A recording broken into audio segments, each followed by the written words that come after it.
सामने, जहां पैसों से भरी एक गाड़ी आकर रुकी। ये कोई आम गाड़ी नहीं, बल्कि एक मजबूत लोहे का चलता फिरता किला थी, जिसमें बैंक का सारा कैश एक जगह से दूसरी जगह ले जाया जाता था। इस गाड़ी में 2 सुरक्षा गार्ड भी मौजूद थे। जैसे ही गाड़ी रुकी और एक गार्ड पैसों का बैग लेने के लिए बैंक के अंदर गया, तभी कहानी में एंट्री हुई हमारे चोरों की। चेहरों पर अजीबोगरीब मास्क पहने और हाथों में भारी भरकम बंदूकें लिए ये लोग उस गार्ड के पीछे बैंक के अंदर घुस गए। एक पल की भी देरी किए बिना एक चोर ने उस गार्ड पर हमला करके उसे नीचे गिरा दिया।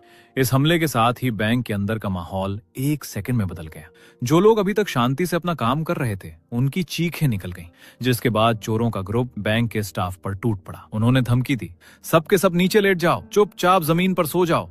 अगर किसी ने भी हिलने की कोशिश की तो उसका सिर खोल कर रख देंगे। ये धमकी सुनकर सबकी रूह कांप गई, इसलिए सभी लोग बिना कोई सवाल किए जमीन पर पेट के बल लेट गए। चोरों ने पूरी प्लानिंग कर रखी थी।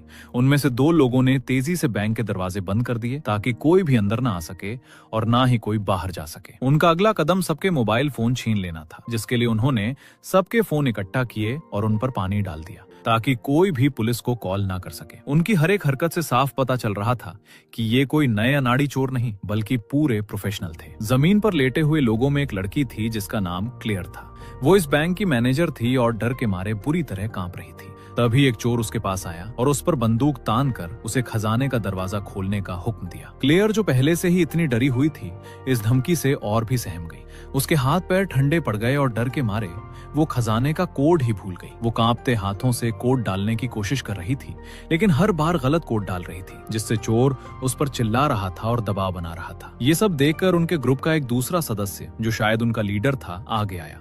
वो समझ गया था कि इस तरह धमकाने से काम नहीं बनेगा। वो बड़े आराम से क्लियर के पास गया, उसके कांपते हुए हाथ को पकड़ा और कहा, देखो, शांत हो जाओ, एक गहरी सांस लो, आराम से अब दोबारा कोशिश करो। उसकी आवाज में एक अजीब सा ठहराव था, जिसका क्लियर पर जादू सा असर हुआ। वो थोड़ा शांत हुई, अपनी सांसों पर काबू पाया और इस बार कोड डालने की कोशिश की। इस बार उसके हाथ नहीं कांपे और खजाना खुल गया। दरवाजा खुलते ही चोरों की आंखों में चमक आ गई, जिसके बाद उनका प्लान अगले फेज में चला गया। 2 चोर बाहर बंदूक की नोक पर सभी लोगों को काबू में रखे हुए थे ताकि कोई होशियारी ना दिखाए। एक चोर बड़े बड़े बैग में खजाने से नोट भरने लगा, जबकि चौथा चोर, जो टेक्नोलॉजी का माहिर लग रहा था, सीधा सिक्योरिटी रूम की तरफ गया। वहां उसने सारे सीसीटीवी कैमरों की रिकॉर्डिंग निकाली, उन टेप्स को एक माइक्रोवेव ओवन में डाला और उसे जला दिया। एक पल में सारी टेप्स पिघल कर बर्बाद हो गई। इससे पता चलता है कि कितने शातिर दिमाग के थे ये लोग। उन्होंने हर एक सबूत को मिटाने की कसम खा रखी थी। जब उन्हें लगा कि उन्होंने सारा पैसा ले लिया है, तो उन्होंने बैंक में हर तरफ एक खास केमिकल, एक ब्लीच छिड़क दिया। ये उन्होंने इसलिए किया ताकि उनका कोई भी डीएनए, जैसे बाल या स्किन का कोई अंश वहां न रह जाए, जिससे पुलिस उन तक पहुंच सके। जैसे ही वो लोग वहां से निकलने वाले थे,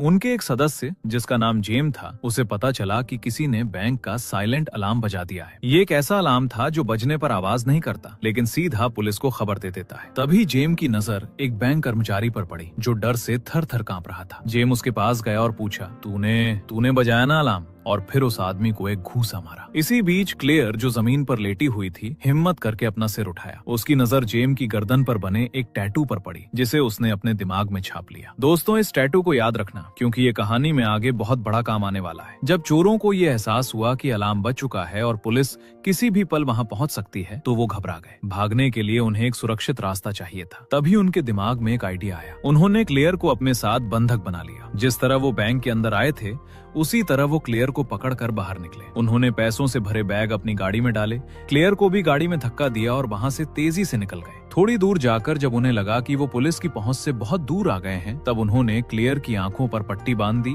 और अपने चेहरों से मास्क उतार दिए। उन्हें अब पूरा यकीन था कि पुलिस उन तक नहीं पहुंच पाएगी। थोड़ी और आगे जाकर एक सुनसान सड़क पर उन्होंने गाड़ी रोकी। सुनो लड़की, उनमें से एक ने कहा, अगर तुमने पुलिस को हमारे बारे में कोई भी जानकारी दी, कोई भी ऐसी बात जिससे वो हम तक पहुंच सके, तो अपनी जिंदगी को अलविदा कह देना। ये कहकर उन्होंने उसका आईडी कार्ड भी छीन लिया और उसे वहीं सड़क पर उतार कर भाग गए। दूसरी तरफ बैंक में अब FBI के ऑफिसर्स की भीड़ लगी हुई थी। उन्हीं ऑफिसर्स में एक था एजेंट एडम फ्रॉले। ये बंदा इंसान के रूप में एक शिकारी था। अगर उसने एक बार अपने दिमाग में ठान लिया कि उसे किसी मुजरिम को पकड़ना है, तो वो उसे पाताल से भी ढूंढ निकालता था। उसी दिन शाम को चोरों का पूरा ग्रुप एक जगह इकट्ठा हुआ और दिन में हुई घटना पर बात की। वो सब इस बात से खुश थे कि उन्होंने बैंक में अपने पीछे एक भी सबूत नहीं छोड़ा था, यहाँ तक कि गाड़ी को भी जला दिया था। और वो थी क्लेयर। उनके लिए सबसे बड़ी मुसीबत ये थी कि जब उन्होंने क्लेयर का आईडी कार्ड देखा तो उन्हें पता चला कि वो भी उन्हीं के इलाके में, उन्हीं के पड़ोस में रहती है। जेम, जो ग्रुप का सबसे गुस्से वाला सदस्य था, तुरंत सुझाव दिया,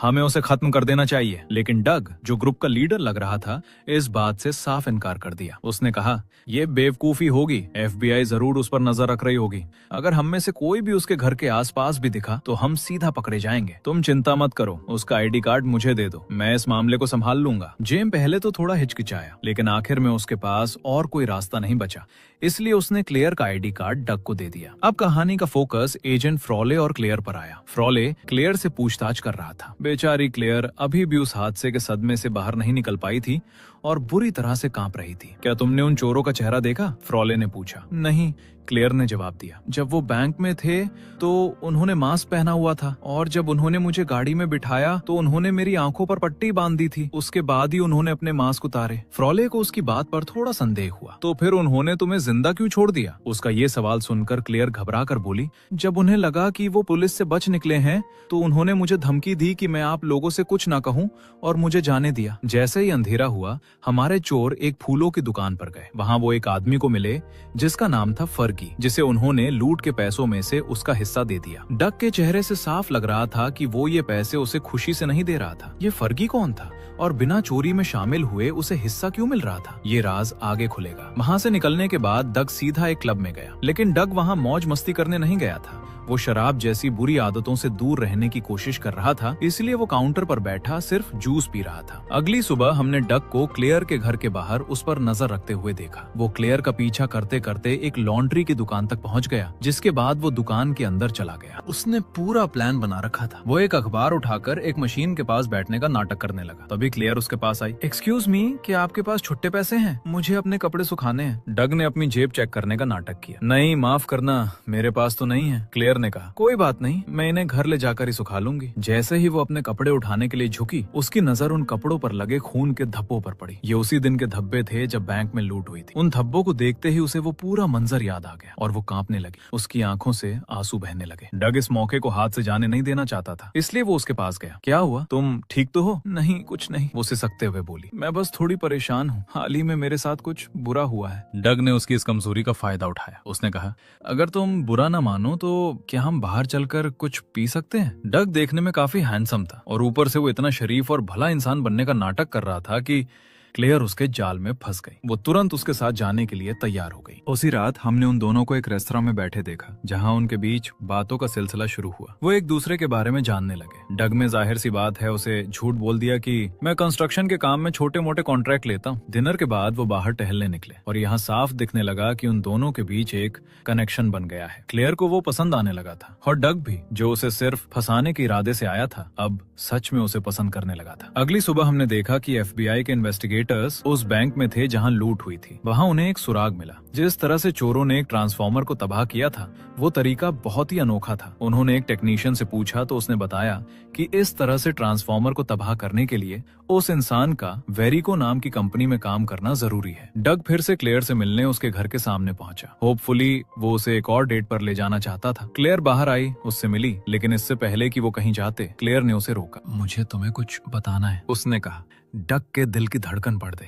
क्लेयर ने एक गहरी सांस ली और कहा, मैं वही हॉस्टेज हूँ जिसे उन लोगों ने किडनैप किया था। ये सुनकर डग के चेहरे पर झूठी हैरानी के भाव आ गए। हे भगवान, उन हरामियों ने तुम्हें कोई नुकसान तो नहीं पहुंचाया ना? हॉस्पिटल से निकलने के बाद वो दोनों डिनर के लिए एक रेस्टोरेंट में गए। वहाँ वो फिर से उस रॉबरी वाले दिन के बारे